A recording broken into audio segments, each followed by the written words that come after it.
What is up, guys? We've got Ross Penman here from Converted. He is our resident sales expert, and we are going to be laying down how you guys can use sales and negotiation tactics when you are looking to secure deals, pitch to investors, and how you come across credible when you're starting on your property journey. We will see you in the video. See you there. What is up, UK Property School? Rob here, and I am joined with Ross from Converted, our resident sales expert for the day. We're going to talk a little bit about sales and negotiation, how you pitch to private investors, sell yourself as the resident expert, and how you get prospective sellers on board to sell to you and not to somebody else. How you come across credible when you're just beginning, and all things sales and negotiation, because ultimately, Ross, I think in our space and in life in general, actually, all things ultimately are sales and negotiation, whether you're trying to, get your toddlers dressed in the morning or whether you're in a business situation. So, firstly, it's really nice to have you here.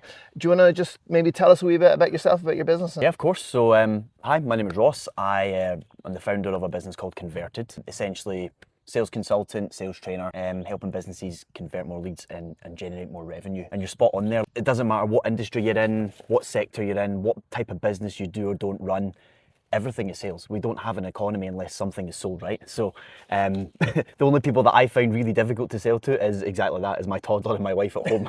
They're the only ones that don't buy into my negotiation. Sales resistant. Yeah, absolutely. They're primed for it. So yeah, that's what I do. So I'm really looking forwad to this chat. I've done a little bit of work in the property space before from a sales perspective.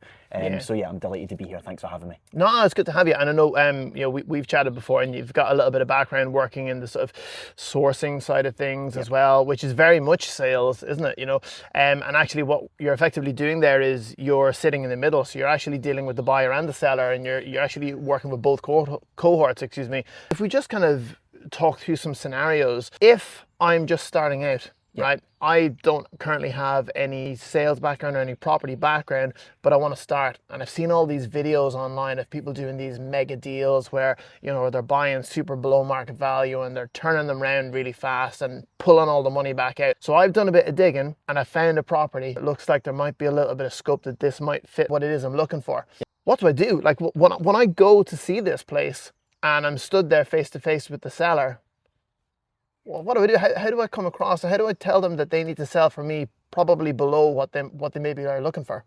The key is really in the discovery. Like, we talk a lot about the term due diligence in property, and that gets thrown about all the time, but you need to do your due diligence at the sales process as well, not just on scouting out the deal in the first place. So what I mean by that is that just because the numbers make sense doesn't mean that the seller is willing to part with their property. Equally, doesn't mean that you should buy something just because the numbers make sense as well. Because what we do is we have two parts to our brain. We have the logical part, the prefrontal cortex, which is the bit where we rationalize things in our own mind. So essentially black and white. All right. And just because the numbers in that world and that situation make sense doesn't mean that someone will actually buy, because then we have the rear part of the brain, the bit that often gets referred to as the reptilian part, or the chimp brain, if you've read the book The Chimp Paradox. I have, yeah. And this part of the brain is the emotional part. So what I always say to people is we rationalize things with the front part of the brain, but we justify it with the back part, the emotional part. So if someone is looking to sell you a property because you've found the fact that it makes a lot of sense to you, that doesn't mean it makes a lot of sense to them emotionally to sell it to you. So your job in the due diligence or discovery process is to speak to the human, not just speak to the deal.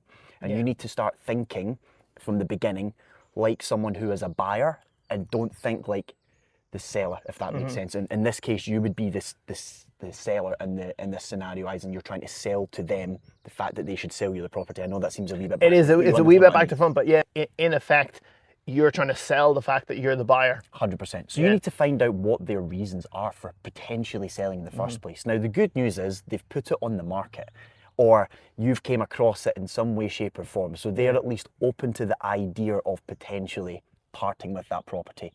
Your job in that scenario is not to think about what you can get out of it, but to actually try and think about what's in it for them. Yeah. Because every time a buying transaction happens, you've got to try and emotionally detach yourself from your emotions and what you can gain from that transaction, and think about how can you serve them as best as possible to ensure that they are also gaining from it.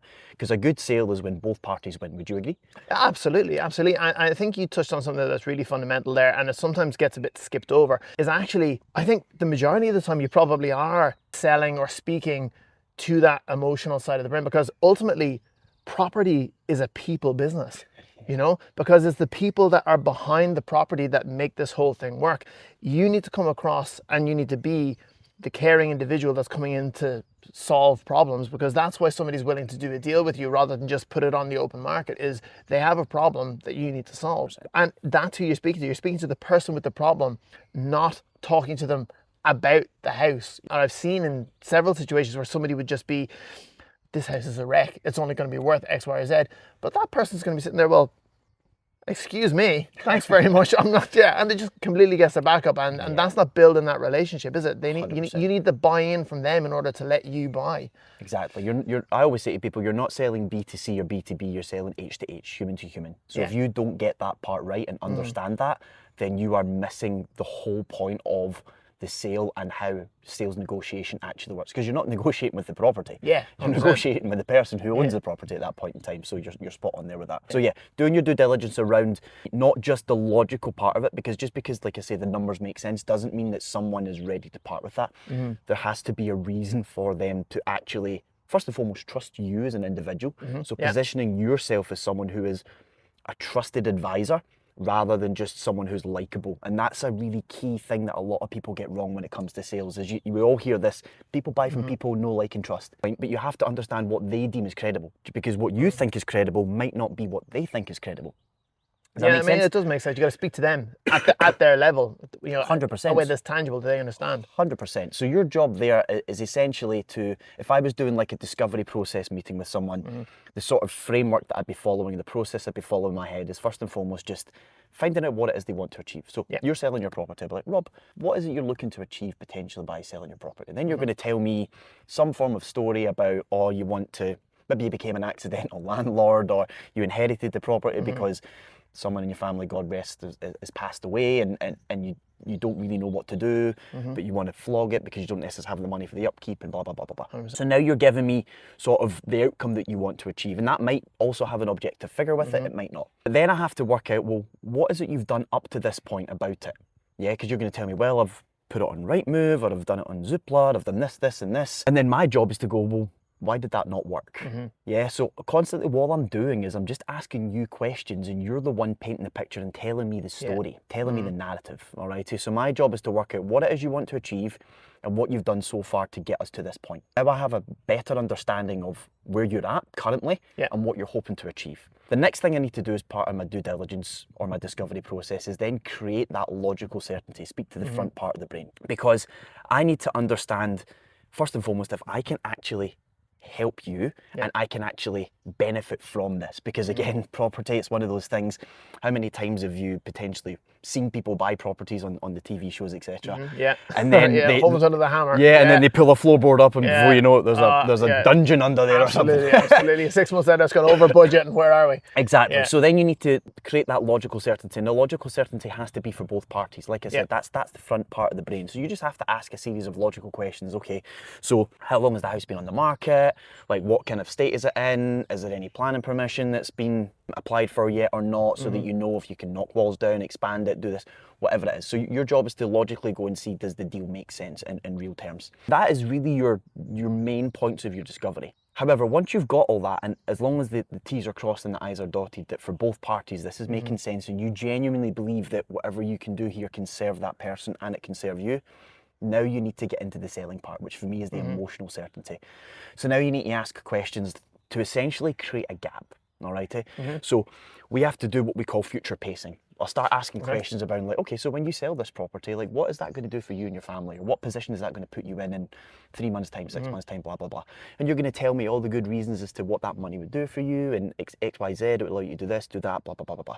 So you let them live in their mind for a little moment in that future. What does life look like when the problem's solved? Exactly, 100%. Gotcha, So then they're going to start to live in, I don't want to call it fantasy land, but future reality land is the better way to term it. 100%. And then what we do is we do what we call consequence questioning. So what happens now in the next 2 weeks, 2 months, even 2 years if that doesn't become a reality. Yeah. What does life look like then? Oh, well, this property is going to cost me X amount of money every month, and before you know it, it's needing a new roof, and I don't have the money for that. And you start to then get the sort of negative connotations of what that future reality that they were just in looks like. Hence where that gap is created. That's really interesting, because that also just plays to that emotional brain, doesn't it? Because what effectively you've almost done mentally is you've given them that solution, and now you're proposing taking it away. So there's that almost kind of FOMO element of like, oh no, I don't want to lose that. That's tangible. I can feel that. I want this now. Exactly. And what you're doing there, essentially, from a psychological point of view, is you're trying to create urgency or scarcity, because that's why people will buy. Of course, yeah. So this is where the emotional justification for the logic is backed up. Because again, when you're speaking to someone, we make buying decisions when the logic and the emotional are aligned. That's the way to get someone to move forwards and take that next step. So your job in that moment is to future pace, create the future scenario and the reality of, again, solving the pain, problem, or fulfilling a passion for them, which is only 3 sort of drivers or reasons people would buy. And then consequence that back as to, well, if you don't take action on this or you don't sell this now, what's the reality of that? And see if what's the opportunity cost? Yeah, exactly. The cost of inaction, or the opportunity cost here. And see if in that moment there isn't a big opportunity cost for them, then you're going to find it quite difficult potentially to get them over the line, at least anytime soon. And you have to accept that to a point. You touched on something there that's really important, especially for people who are starting out. There's this expectation almost that when you find a property that on paper looks like it's potentially going to be the one, or that you'll get it over the line, but not every deal is a deal. What this is it's a numbers game. You're going to go through multiple viewings, and there are, no matter how good your sales or the negotiation is, the deal won't be right for the seller, because you won't be able to provide the right solution. And a bit like those two things lining up, like you say, and then you push forward. This is a game of percentages as much as it is of sales and negotiation. Now, you can certainly help to convert those percentages and get a higher turnover rate and close better by honing your processes like we're talking about. Of course. But there's also the reality side of it, which is often not spoken about, is that you need to get your footfall. You need to actually go through the processes, be willing to have some no's. I think so much of sales and negotiation is just being okay with getting to know, and the yes is in the pipeline. You're going to get there. Yeah, when I'm doing sales coaching with people in particular, that's one thing I talk about a lot. My methodology is sort of branded as the convert with clarity methodology. And that clarity, one of the things I'll often say to people at the beginning of a sort of part of my anchoring pitch, if you like, for when I'm opening a sales conversation is, look, my job here, Rob, is not to convince you to sell your property or not to sell your property. All I really want to happen from this conversation is that by the time we're finished, you have absolute clarity and confidence that whatever direction you choose to go in is the right one for you. And straight away, one, it disarms at the very beginning of the process, which brings down their guard, because it lowers that sales resistance, because you are then deemed as someone who is here to serve and help, and not someone who is here to sell. That's huge in building that initial trust. But you're right, you're going to get some no's, and that is just the reality of sales. And the best way to sort of reframe that is almost go into your sales conversations. This is really good for someone starting out who's maybe not comfortable with sales, is look for the no. Ask questions that you might actually think are going to get you closer to a no than a yes. And you'll be surprised how many times it actually does the opposite. There's so much psychology behind actually even just pitching a question that you know is going to be a no, because as soon as that person says the word no, there's that psychological reinforcement of where they feel like now they've got that element of control because they've already shut something down. So it's in their hands out. That in itself actually puts them at ease a bit, and then you can actually have a much more open, free-flowing conversation. It's so funny you say that. Not with the property space particularly, but I used to do a lot of high-ticket sales, commission-only work live on Zoom in the sort of coaching space. And we spoke briefly about the mentorship space and stuff, so in that realm. And one of the things that when it came to sort of objection handling that I would use as a little sales technique would be trying to make sure that when someone says, oh, I need to go away and think about it, I need to speak to my partner, blah, blah, blah, the usual excuses that you get. Now, I know 90% of the time, statistically from doing this role, that when someone says that, they probably won't show at the next meeting, unless you give them a good reason to. So that's key. Always have a reason to follow up on both sides of the party, but that's maybe a conversation for another day. No, that's good though. But because people won't just follow up if you say, hey, I'm just following up and just touching base and just checking in, because again, it triggers sales resistance, because you sound like every other salesperson that's ever tried to sell them anything ever. But side plot.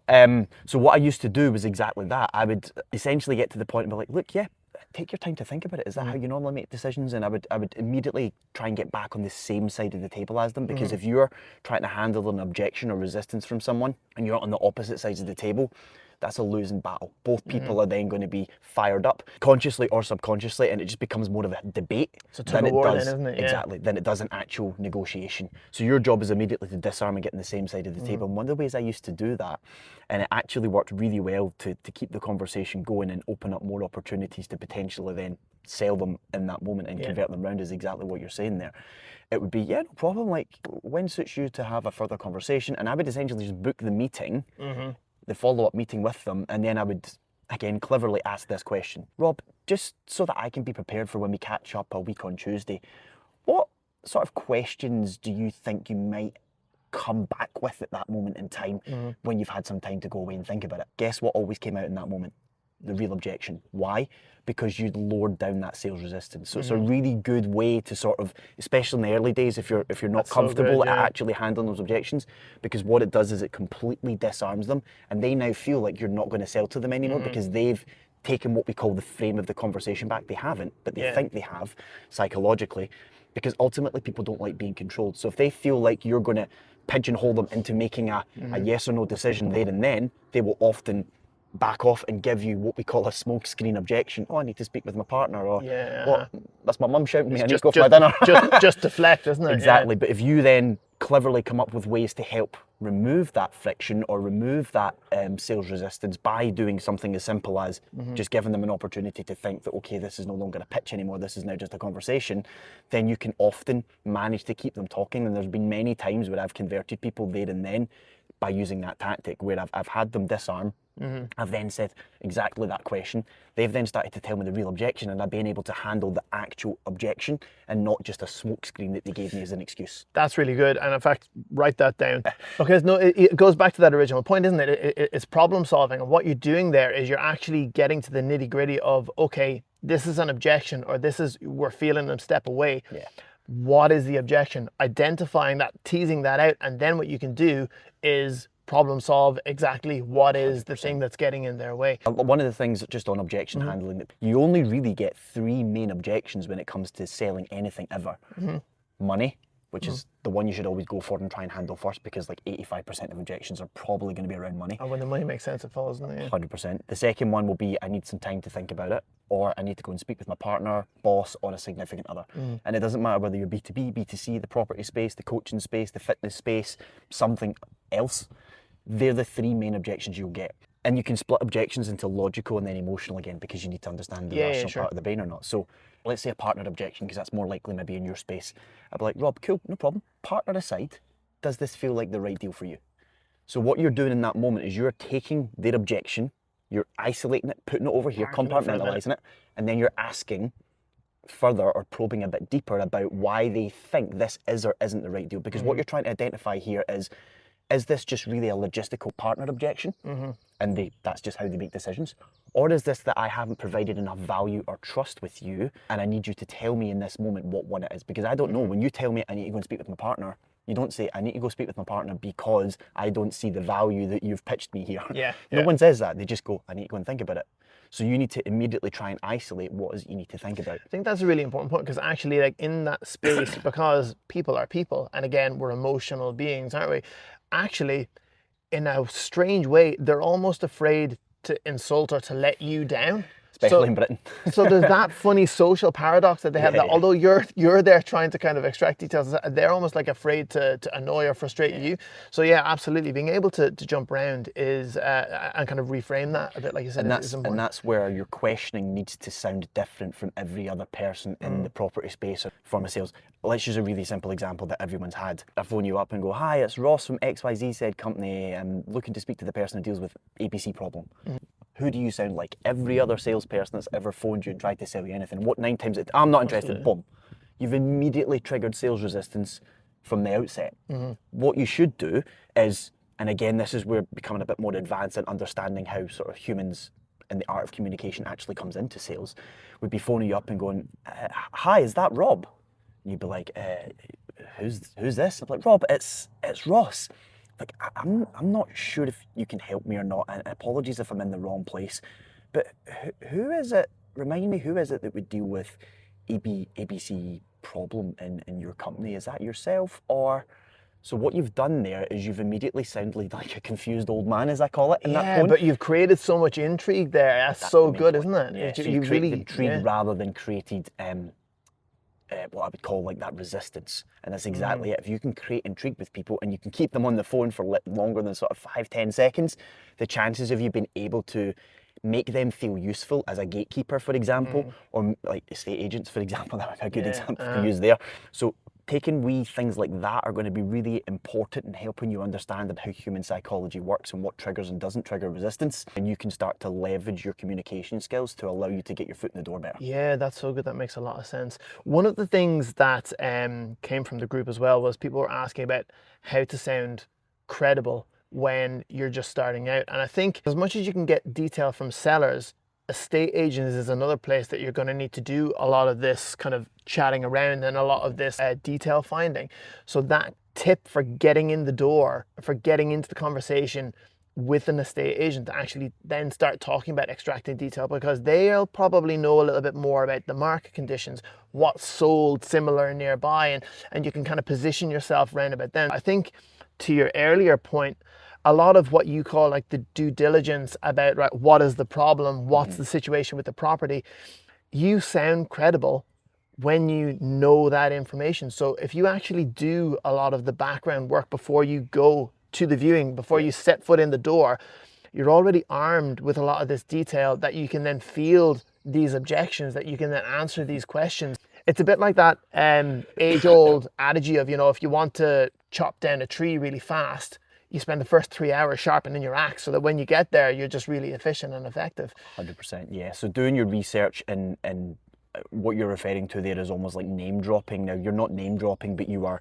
definitely showing your credibility that you are someone who has done their homework, essentially. Yeah. So when you're speaking You're with in the people, know, you're the expert in the area. exactly, and actually asking good questions is the way to do it. You don't need to be the subject matter expert to be a good salesperson, and this is where a lot of people go wrong, is they try to sell features and benefits and knowledge.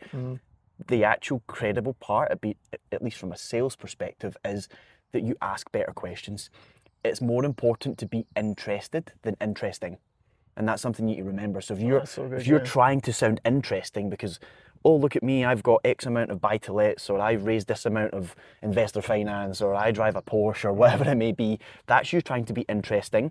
But everyone's favourite topic to talk about is themselves. Well, I was going to say, with the best will in the world, nobody cares about you. No, they care about what you care can do about for you, them. and maybe your wife cares about you. But the seller who's got this rundown house, who has a problem that they need to get rid of or they need to deal with, they care about themselves. What can you do for them? They don't mind how many properties you already have. I worry about this one. I always say in my head before I go into a transaction or a sales conversation is, so what?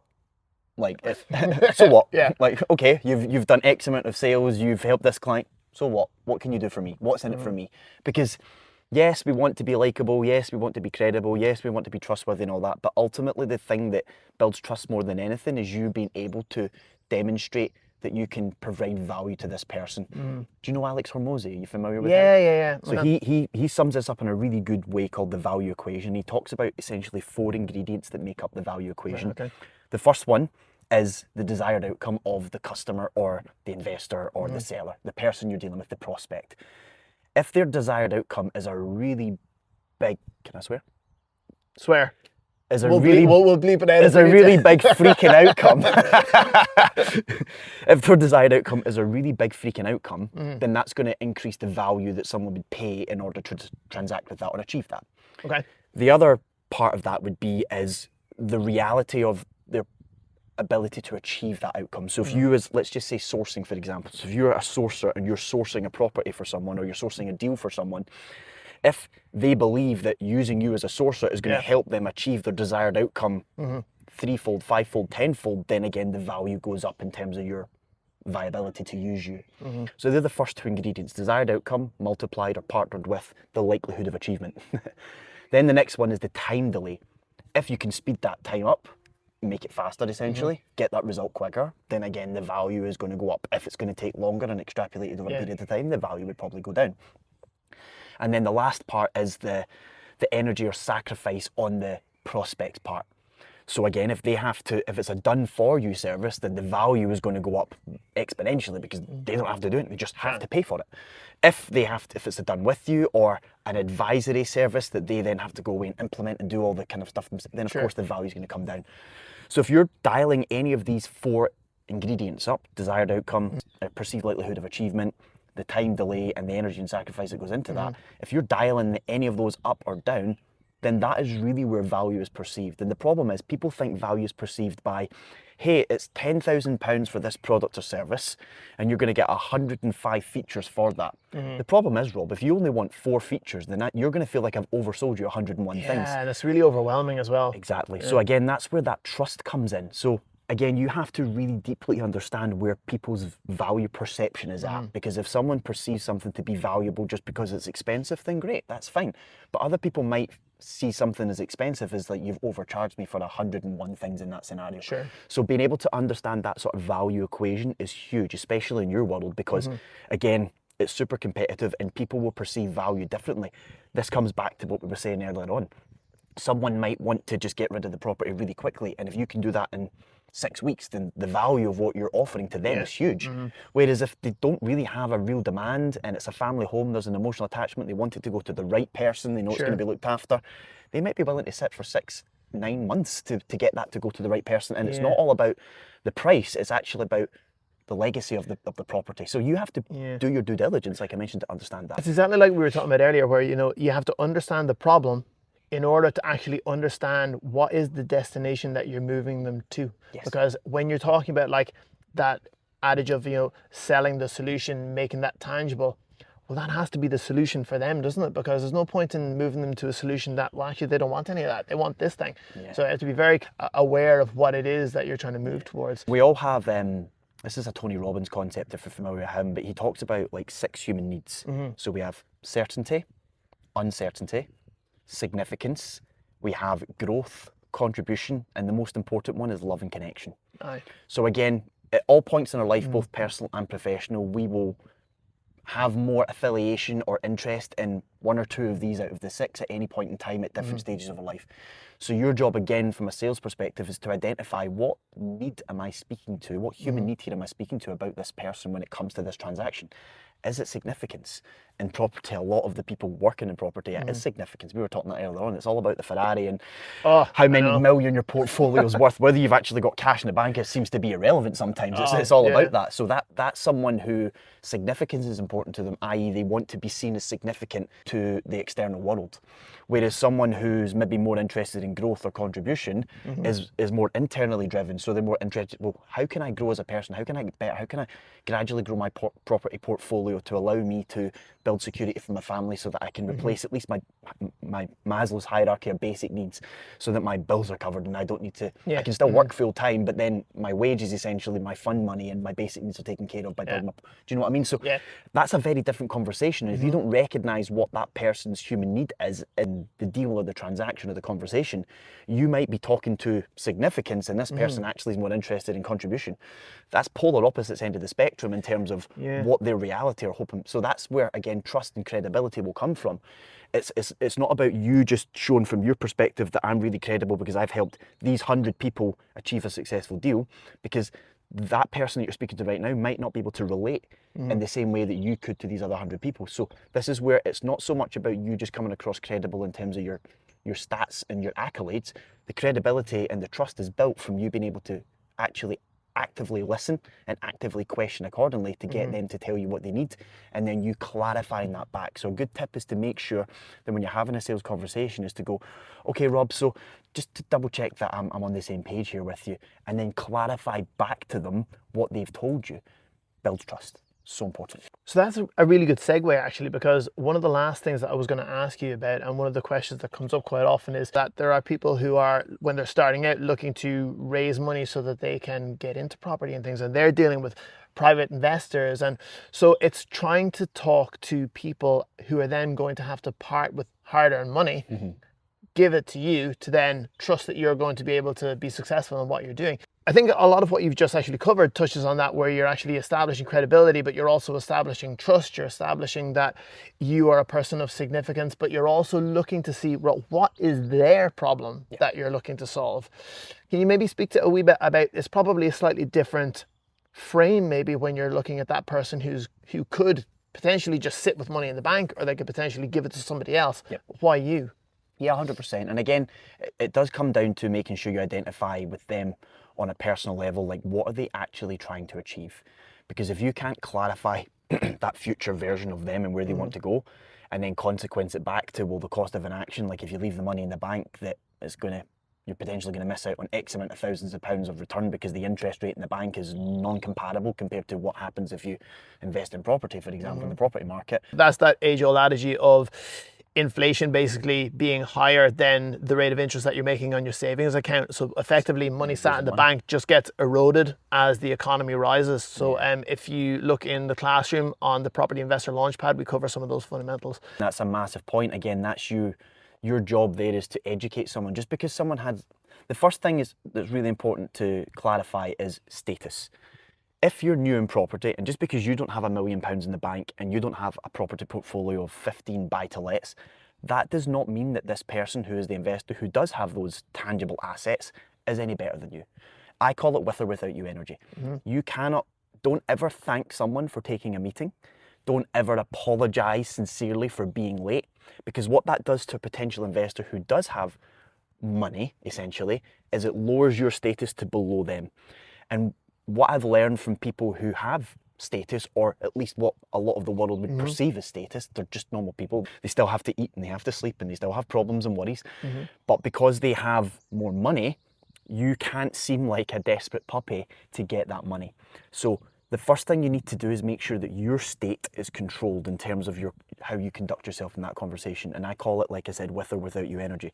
I'm going to continue to do what I'm doing whether you become an investor partner with me or not. Now, you don't say that to them, all right? But that is your frame of mind. I'm already doing this. You can be a part of this. Exactly. I'm doing it anyway. Yeah, I'm going on this journey. Does it seem aligned with what you're looking to do? Do you want to hop on board?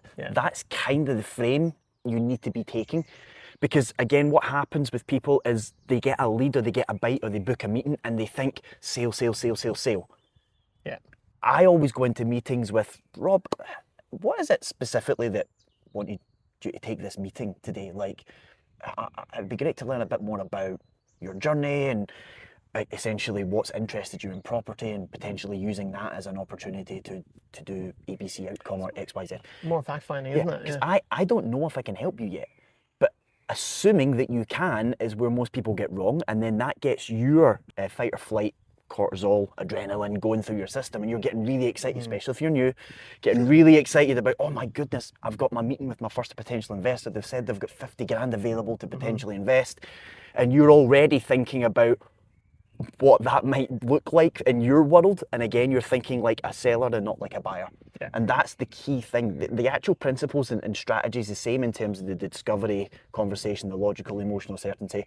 But you managing your state in that moment when speaking to someone that you may or may not, but 9 times out of 10 probably do in the early days, perceive them to be of higher status than you, is the first thing where you're going wrong. You are the person that has the knowledge, the connections, and the systems and processes, and sometimes even just the time to go and solve the problem that they do not know how to solve themselves.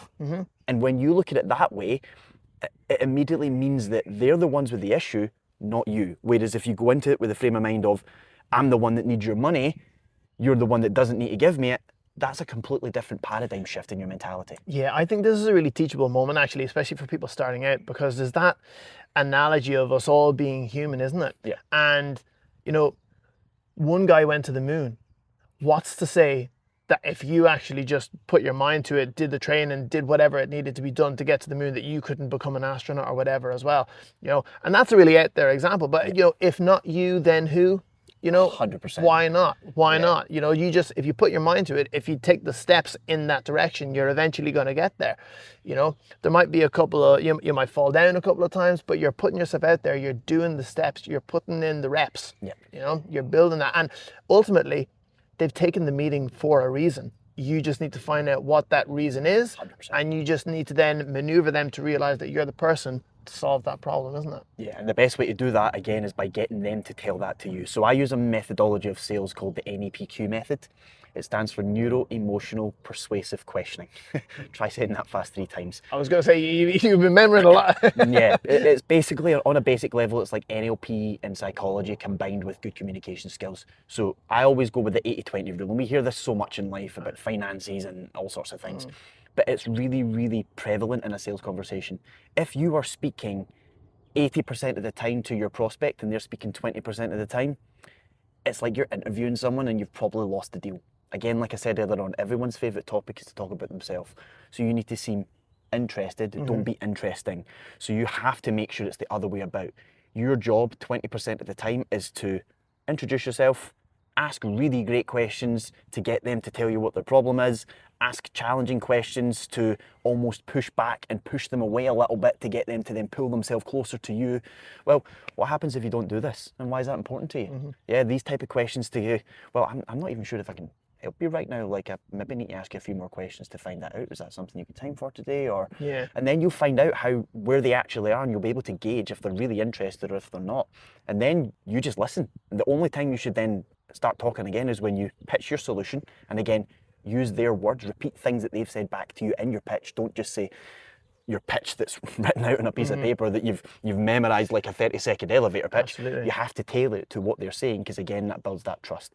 And then what that does is it positions you as the person that they're like, I just feel like Ross really understands me and he's the right person I need to speak to. Because here's the thing, no one else in property has learned how to do sales. No one else in property necessarily really understands this. And if they do, it's maybe the top 10% of people. And there's a reason they're at the top 10%. I was about to say, there's a reason they're the top 10%, isn't it? Because what you're doing there is you're actively listening to what the person has to say. If you just go off that script, you're asking questions just routinely. You're not actually taking in, processing what it is that they're saying, and you're just blurting out the next question. And that person's sitting there going, they didn't listen to a word I said. They don't care. It's not a natural flow of conversation.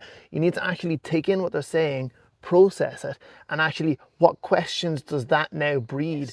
That's how you get to the root of what that's how you deal with people, isn't it? And a big thing that I see a lot of the time is you need to have a process and a framework to your sales conversations and your questioning. Like I mentioned earlier on, do not move from logical certainty into emotional certainty, i.e. asking logical questions into then asking emotional questions, until you've got logical certainty and clarity that you can actually help them. And because if you haven't got enough information as to where they want to be, and you've not got 2 or 3 tangible like outcomes they want to achieve, then you're going to find it very hard to pre-handle objections, and you're going to get an objection. It's as simple as it is. So your job is actually to spend more time in the first part of that process to actually really distill and understand this person on a deeper level, not a surface level. Because again, I come from a fitness background originally, and everyone, first thing they say is, "Oh, Rob, thanks for booking this meeting. What made you want? I want to lose weight and tone up." Everyone would tell me that. It's a surface level reason, and my job is to go, okay, well, what makes you think that you're not already toned enough? Why? And so then I would ask what I call mirror questions. You need to get really good at being able to ask the same question in a different way, because that'll help you peel the layers back a little bit deeper. Because if you can't get the right answer and that's the NEPQ method, if you're deliberately asking questions because you're trying to guide them to an answer that you want, and you do not move to the next part of the script or the framework until you've got the answer you're looking for, because it then will tie you up in knots later on, and you won't be able to pre-handle or handle objections or pitch accordingly. So you have to really get good at doing exactly what you said there, Rob. Actively listen to what they're saying and understand that, have they given me the information I need right now to be able to serve them? And have they given the information that I need right now to be able to understand what it is they really want to achieve, why they haven't achieved it yet, and what happens if they don't achieve it? Because if you don't have these key pieces of information, you're just going to end up having a conversation, and you end up going, you go on holiday to Tenerife every year, me too. Oh, what's your favourite football team? Oh, your wee boy goes to that school. Fine, you might have spoke for 45 minutes with this person and built a likability relationship, so now you can go for a pint with them, but that doesn't mean they're going to part with 100k to invest in you, in your business, or sell you their property, or whatever it is that you're trying to achieve with them, because you haven't established that you can actually help them. You've just established likability. Likability alone is not enough to get a sale. They need to know who you are, they need to trust that you can deliver on the outcome they want to achieve, and then a bit of likability about it. But that comes last, and everyone gets it the wrong way around. That's so good. Well, listen, I'm conscious of our time as well, but I really appreciate you coming out. Where can people reach out to find out a bit more about you? Primarily LinkedIn, just search my name, Ross John Penman, and you can go on to www.rossjohnpenman.com as well. That's the best places to find me. And if you want any help with anything sales, then slide into the DMs. There's probably tons of questions based off this video. Fire them down in the comments. We'll be able to kind of expand on anything that anyone wants to know any further, and reach out to Ross. He's a fountain of knowledge here. We've kind of scratched the surface in this video, but sales and negotiations, massive. Real pleasure, Ross. Thanks very much for coming out. My pleasure. Thank you. I'll see you on the next one.